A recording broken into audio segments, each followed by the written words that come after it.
Pakinggan natin ang mga payo ni Ms. Mai. Narito naman si Ate Cherry sa isa pang kwento ng ating kabayaning OFW.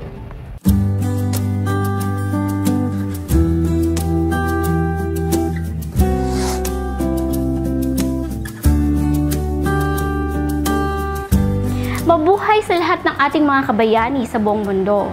Ito ang Hawak Kamay at ako si Ate Cherry, ang inyong mga kapiling sa pagtunghay ng buhay ng ating mga kababayang OFWs. Sa episode na ito ay may liham tayo mula kay Oscar. Dear Ate Cherry, ako si Oscar. Isang taon na sa Riyadh, Saudi Arabia. May asawa at 2 anak. Isang 9 years old at 13 years old.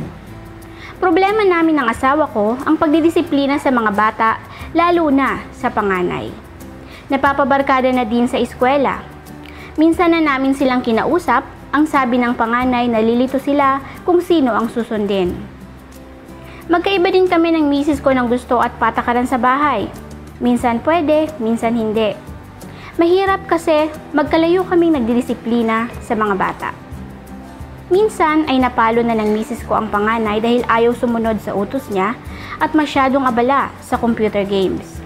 Paano ba ang tamang pagdidisiplina sa mga anak kahit magkalayo kaming mag-asawa? Oscar, magandang suriin ang dahilan ng kawalan ng disiplina ng mga bata. Maaaring sila ay nag-a-adjust sa bagong setup ninyo sa pamilya dahil sa pag-alis mo. Dahil kayo ay magkalayo, mahalagang pag-usapan yung mag-asawa ang mga patakaran na gusto nyong ipatupad. Dapat ay iisa lang ang kumpas at mga sinasabi ninyo upang hindi sila malito. Gumawa ng mga patakaran tungkol sa pagkukomputer, pakikipagbarkada, schedule ng pag-aaral at iba pa. Ipaliwanag ito ng maayos sa mga bata at hayaan silang magtanong. Pwede kayong magsagawa ng family conference via Skype. Sa una marahil, ay magrereklamo sila sa mga bagong patakaran, pero ipakita ang inyong authority bilang mga magulang. At kapag lumabag sila sa isang patakaran, maaari mong ihinto ang kanilang pribilehiyo. Halimbawa, kapag walang disiplina sa pagkukomputer, pwedeng hindi sila makapaglaro sa loob ng 1 buwan. Kapag naman sila ay gumawa ng maganda, pwedeng sila ay bigyan ng reward at purihin. Gawing balanse ang inyong parenting style.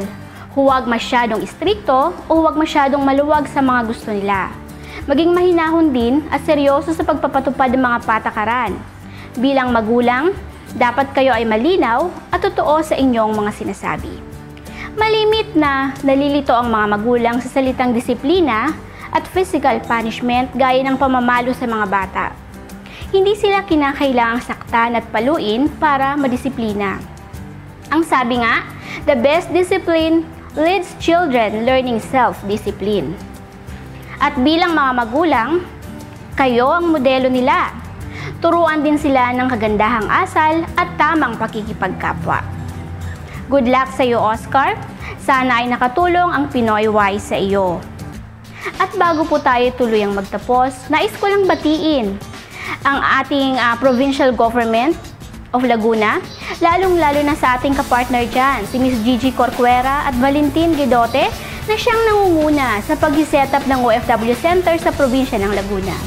At sa lahat po ng nagdanais na humingi ng tulong o payo sa Hawak Kamay, sumulat lamang sa aming tanggapan dito sa Atikha Incorporated, Main Avenue, Green Valley Subdivision, Barangay San Francisco, San Pablo City, Laguna, o mag-email sa atikha@atikha.org. Hanggang sa muli, ako si Ate Cherry, lagi lamang tumutok sa Hawak Kamay dito sa Pinoy Wise, OFTV.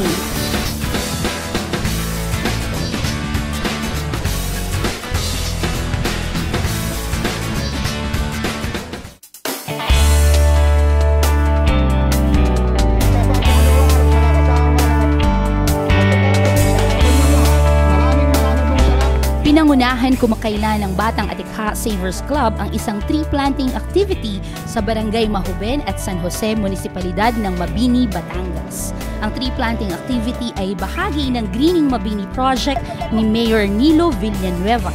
Ito rin ay kabahagi ng programa ng Office of the Municipal Agriculture na pinangungunahan ni Mr. Ronald Castillo. Kasama sa nasabing tree planting activity ang ilang opisyales ng munisipalidad ng Mabini.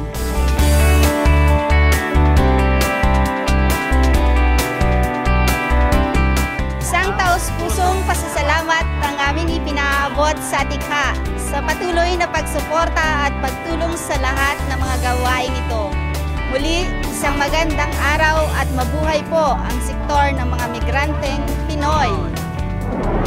Inyo na namang natunghayan ang isa pang pagtatanghal ng Pinoy Wise OFTV.